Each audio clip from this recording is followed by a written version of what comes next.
Jane Talbot, and welcome to the Big Renga Roundup, the place where you can get all the latest news and views about the Big Renga project, our collaborative poetry project. So we kicked off yesterday with verse 1 called the Hoku, which started in winter. It had to because those are the rules. The Renga form is riddled with rules. So what I'm going to do today is share the second verse with you that was created by Leslie Marsh and demystify some of the rules for you so that you get to anticipate what's coming next. So the rules are page dependent and we're on page 1.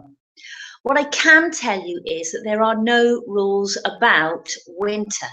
We only have to mention winter or use a kigo, a season word for winter, if the first verse is written in winter. Otherwise, winter doesn't have to be mentioned at all. And nor does summer have to be mentioned at all. But if we do mention winter or summer on the first page or anywhere else, and someone wants to run with that theme, then we can go for up to 3 consecutive verses. So Leslie today, if she wanted to, she could have continued with winter, but she didn't have to. She could have chosen to start the theme of autumn by mentioning the word moon. Moon always starts off autumn. You have to mention the moon and autumn at least once on every single page.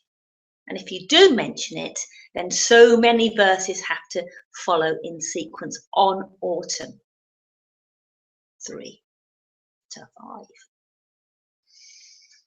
She could have mentioned love. Love is a very important theme in the Renga tradition.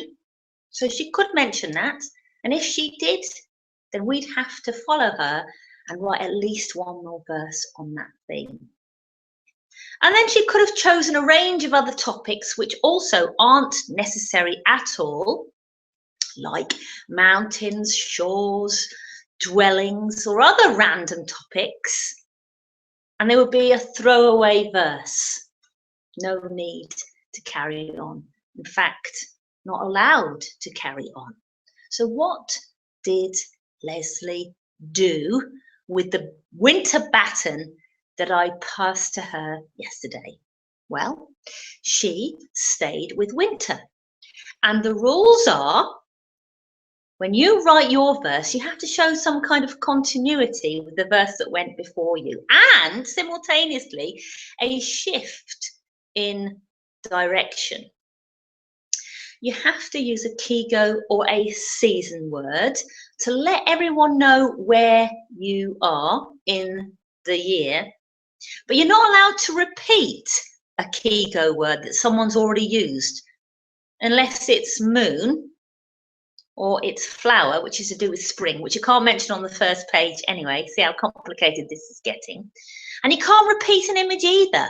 See, these rules that we've got to live by are to prevent loops and repetition and keep the Renga moving on and keep the poets on their toes. So Leslie's gone for winter, and this is what she has written. Lone wolf sings a lullaby. Bear dreams the new icy day. So she's carried the theme of winter on, and there's been a slight shift in direction. So yesterday I was talking about frost, and today Leslie has moved into ice.